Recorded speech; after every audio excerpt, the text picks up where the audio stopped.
Nah, kenapa? Kenapa sampai Sayyidul Ayyam tidak dilahirkan padanya Sayyidul Anbiya wal Mursalin?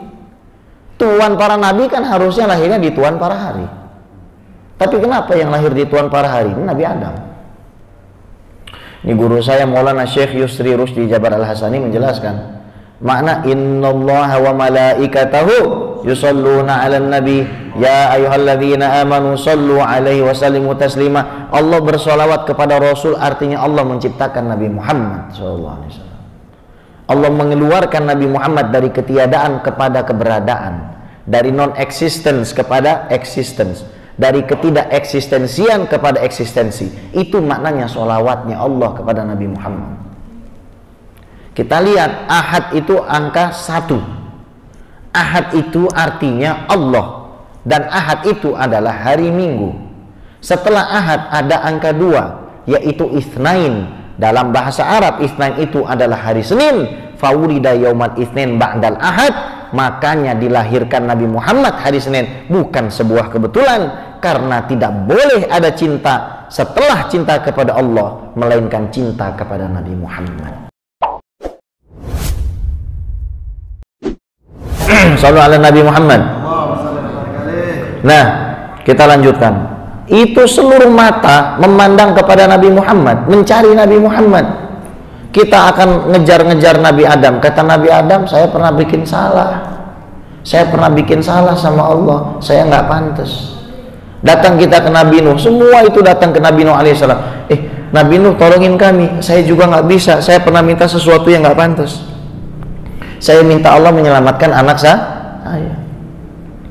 Datang lagi kita ke Nabi Musa. Musa tolong kami. Saya juga tidak bisa. Saya pernah bikin salah, pernah bunuh orang meskipun nggak sengaja. Datang ke Nabi Isa. Saya nggak bisa. Memang itu bukan gelar saya. Yang bisa untuk memberikan syafaat itu orang yang diberikan gelar walaqad ghafarallahu ma taqaddama min dzambika wa ma ta'akhkhar. Orang yang sudah dihapuskan masa lalu dan masa depannya seluruh kesalahannya. Ini gelar tidak dikasih ke nabi manapun. Ini gelar khusus bagi Nabi Muhammad sallallahu alaihi wasallam. Nabi sujud nggak bangun-bangun. Coba bayangkan berapa triliun umat Rasulullah sallallahu alaihi wasallam. Berapa banyak umat manusia yang dimintakan tolong oleh Nabi Muhammad sallallahu alaihi wasallam supaya kiamat itu dipercepat dari 50.000 tahun menjadi 1.000 tahun. Kita bayangin ngantri di Indomaret 1.000 tahun bagaimana rasanya, Pak?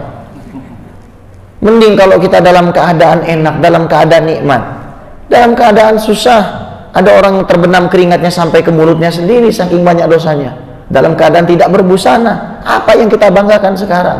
Kalau bukan cinta kita sama Nabi Muhammad sallallahu alaihi wasallam. Apakah antum cukup percaya diri dengan sholat antum? Masya Allah. Tola'al badru alaina min saniyatil wada wajaba syukru alaina mada'alillahi da. Masya Allah. Lihat tuh kan, tuh dia berasap. Oh kan, ini baru minuman subuh Pak Roni, ini dikasih air es. Sallallahu ala Nabi Muhammad. Gitu dong, ya kan? Terus kita ini umat yang paling beruntung. Kenapa? Bayangin, kita ini datangnya terakhiran, masuk surga duluan. Bayangin kalau ada orang ngantri masuk ke dalam satu ruangan. Dia ngantri dari pagi sampai sore. Kita baru 1 detik datang suruh masuk. Jadi tidak akan umat lain itu masuk surga sebelum orang Anikmah Japos ini masuk surga. Ini orang Ciledug yang dagang sate itu duluan dia daripada ulamanya Bani Israil. Bu, orang Ciledug yang narik beca itu, Bu, itu duluan dia masuk surga, Bu, dari ulama Bani Israil, dari umatnya Nabi Musa. Duluan kita lah. Kita ini apa? Keringat kita sama kambing 11-12, tapi kalah Bani Israil sama kita. Jasanya siapa, Bu? Makanya ada orang bilang begini, ini kamu syirik. Ente yang tidak tahu terima kasih. Kita kalau ada presiden gubernur datang, berdiri manggut-manggut kita. Nabi Muhammad SAW penyelamat dunia akhirat, batin kita malah durhaka sama beliau. Makanya Allah katakan di dalam Al-Quran, qul bifadlillahi wa birahmatihi fabidzalika falyafrahu wa khairum mimma yajma'un. Muhammad, sampaikan kepada umatmu bahwasannya karena mereka sudah dikasih karunia, karena mereka sudah dikasih rahmat, maka hendaknya mereka berbahagia. Itu lebih baik dari apa yang mereka kumpulkan. Jadi silakan orang-orang di luar sana mengumpulkan batu bara, nikel, intan, berlian, petroleum, silahkan mereka kumpulkan. Kata Allah di dalam Al-Quran, Allah yang menciptakan langit dan bumi mengatakan semua itu masih kalah dengan kebahagiaan orang yang diberikan rahmat. Siapa rahmat itu? Wa ma arsalnaka illa rahmatan. Jadi kalau ada orang senang dengan Nabi Muhammad, senang dengan lahirnya Nabi Muhammad, lebih baik dari selip gajinya, lebih baik dari rumahnya, dari hartanya, semua yang mereka kumpulkan. Jadi buat apa kita ngumpulin duit? Itu sampah kalau dalam hati kita tidak ada mahabbah sama Nabi Muhammad. Ini Tuhanmu yang bilang, Allah yang bilang, kamu itu ngumpulkan apapun di dunia ini, nggak ada apa-apanya dibandingkan kebahagiaanmu saat aku turunkan rahmat untukmu, saat aku beri karunia untukmu. Wa ma arsalnaka illa rahmatan lil alamin. Banyak orang menyangka sudah kenal Nabi Muhammad, orang sudah tahu Nabi Muhammad. Saudaraku, kita punya 60 triliun sel dalam tubuh kita, kita pun tidak mengetahuinya. Apa yang kita lakukan sekarang nggak mungkin membalas jasanya Nabi Muhammad. Meskipun saya hidup 10.000 tahun dan saya habiskan untuk mengajak manusia ke jalan Allah, tidak akan bisa balas jasa Nabi Muhammad. Karena Nabi Muhammad itu rahmat bagi seluruh alam. Alam itu, alam semesta, 7 lapis langit, semuanya mendapatkan kasih sayang Allah melalui Nabi Muhammad. Makanya Nabi Muhammad itu lahirnya di hari Senin, bukan hari Jumat. Padahal bagi nasi bungkus hari Jumat. Iya, nasjum. Nasi Jumat nggak ada, nasnen nggak ada, nasi Senin itu nggak ada. Kenapa? Tapi yang dilahirkan di hari Jumat itu bukan Rasulullah SAW. Kenapa yang dilahirkan dari Jumat itu malah Nabi Adam alaihissalam? Jadi Nabi Adam itu diciptakan di hari Jumat, nikahnya hari Jumat. Sekarang hari apa Pak Roni? Rabu ya?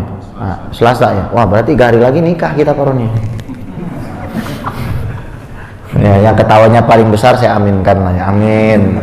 Nah, kenapa sampai Sayyidul Ayyam tidak dilahirkan padanya Sayyidul Anbiya wal Mursalin? Tuan para nabi kan harusnya lahirnya di tuan para hari. Tapi kenapa yang lahir di tuan para hari ini Nabi Adam? Ini guru saya Maulana Syekh Yusri Rusdi Jabar Al-Hasani menjelaskan makna innallaha wa malaikatahu yusalluna 'alan nabi ya ayyuhalladzina amanu sallu alaihi wa sallimu taslima. Allah bersolawat kepada Rasul, artinya Allah menciptakan Nabi Muhammad SAW. Allah mengeluarkan Nabi Muhammad dari ketiadaan kepada keberadaan, dari non-existence kepada existence, dari ketidakeksistensian kepada eksistensi. Itu maknanya solawatnya Allah kepada Nabi Muhammad. Kita lihat Ahad itu angka 1. Ahad itu artinya Allah, dan Ahad itu adalah hari Minggu. Setelah Ahad ada angka 2, yaitu Itsnain. Dalam bahasa Arab Itsnain itu adalah hari Senin. Fawulida yaumal Itsnain ba'dal Ahad. Makanya dilahirkan Nabi Muhammad hari Senin. Bukan sebuah kebetulan, karena tidak boleh ada cinta setelah cinta kepada Allah melainkan cinta kepada Nabi Muhammad. Coba kalau lahirnya hari Kamis, kepotong Jumat Sabtu. Bahkan kalau lahirnya hari Jumat, kepotong juga sama hari Sabtu. Lahirnya hari Sabtu, itu hari raya Bani Israel. Dilahirkan di hari Senin, angka 2. La ilaha illallah Muhammadur. Jadi kita ini duduk di sini senangnya luar biasa, bahagianya luar biasa, harus ada dari dalam hati. Tapi itu rezeki sih. Saya katakan itu rezeki. Semua orang sholat, tapi tidak semua orang dikasih cinta Rasulullah. Tidak semua orang loh matanya itu pernah banjir karena rindu Rasulullah. Tidak semua orang pernah melihat Nabi dalam mimpinya. Tidak semua orang berandai-andai seandainya dia hidup bersama Rasulullah. Tidak semua orang punya impian melihat Rasulullah. Itu semua rezeki. Ada yang rezekinya uang, dia mencukupkan diri dengan itu, maka tidak ada bedanya dengan orang kafir. Ada yang rezekinya istri yang cantik, dia mencukupkan dengan itu, tidak ada bedanya pula dengan orang yang tidak beriman. Tapi alhamdulillah, meskipun kita bukan orang yang baik di mata Allah, tapi Allah tetap tanamkan di dalam hati kita cinta kepada Rasul kita Nabi Muhammad SAW. Nabi Muhammad itu gimana Bib orangnya? Nabi SAW itu alisnya tebal melengkung, kulitnya putih kemerah-merahan, bulu matanya lentik Bu, nggak pakai extension Bu. Nabi Muhammad SAW kalau tersenyum dari gigi serinya keluar cahaya. Ibu kalau tersenyum keluar hawa naga Bu. Nabi Muhammad SAW ini matanya beda sama kita. Kalau kita lebih besar putihnya, hitamnya kecil, tapi bola mata Nabi Muhammad SAW sangat besar sehingga putihnya itu sedikit sekali, dan di sisi putih-putihnya itu ada sedikit warna merah. Para sahabat itu kalau mendeteksi Nabi SAW sedang marah, itu tidak melihat kepada mulutnya, karena meskipun Nabi itu dipukul pasti beliau tetap tersenyum. Lantas dari mana para sahabat tahu Rasul marah? Ada urat berwarna merah menggarisi antara kedua alis beliau yang mulia. Shallallahu alaihi Nabi Muhammad. Terus saking bersih dan putihnya kulit Nabi Muhammad SAW sampai urat berwarna merah itu bisa kelihatan. Dan tangan Nabi Muhammad SAW itu empuk, sangat lembut tangannya. Dan kalau kita salaman sama Nabi Muhammad SAW, kita tidak akan pernah dilepaskan tangan kita sampai kita melepaskannya. Tapi kita sekarang kalau salaman cepat-cepat, set. Kalau Nabi nggak dipegang Pak. Kalau Bapak nggak lepas sama Nabi nggak dilepas. Dan setelah kita cium tangan kita pasti wangi. Orang misalkan salaman sama kita cium bau terasi. Makanya Al-Habib Anis bin Ali bin Alwi Al-Habib Anis bin Ali bin Alwi Al-Habib Anis bin Alwi bin Ali Al-Habsyi Sahibul Maulid, beliau itu menggosokkan kayu gaharu di tangannya. Kenapa digosokkan kayu gaharu? Ditanya sama Habib Novel, kenapa Habib kok kayu gaharunya digosokin? Untuk memuliakan hidung orang yang mau mencium tangan saya. Berapa kali tadi saya semprotin sepanjang jalan ini? Ini saya semprotin. Supaya apa? Orang salaman dengan kita wangi. Nabi Muhammad SAW kemana-mana bawa botol minyak wangi. Kita yang 11-12 sama bandot nggak pernah bawa minyak wangi. Itu Nabi. Dan Nabi itu keringatnya Bu sampai dibotoli sama Ummu Sulaim. Ibu saya rasa nggak pernah botoli keringat suami Bu. Itu Nabi dibotoli keringatnya, Masya Allah. Jangankan bicara masalah keringat. Ada dalam Sahih Bukhari, seorang kafir Quraisy, dia lari ke kawan-kawannya, dia mengatakan, saya baru melihat satu fenomena yang luar biasa. Kenapa, ada apa? Itu Muhammad kalau meludah tidak pernah jatuh ke tanah. Muhammad kalau meludah, para sahabatnya berebutan menengadahkan tangannya supaya mendapatkan ludah Nabi Muhammad. Ini Sahih Bukhari Bu, hadis yang paling sahih. Bagaimana kita bilang yang ngikuti sahabat? Tapi nggak seperti itu, nggak ada fartul hub. Tidak ada cinta yang menggelegar dalam hati kita seperti para sahabat.